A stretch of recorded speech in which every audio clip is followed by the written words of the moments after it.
సరేనన్నారా? మనసు కనుగొన్నారు, ప్రణయ కథ విన్నారు.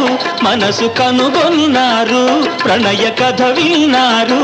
మనల మన్నించారు, మనువు కుదిరించారు. ఓ విరిసిన మరుమల్లి జరుగును మన పెళ్ళి ముత్యాల పందిరిలోనా, మురిపాల సందడిలోనా.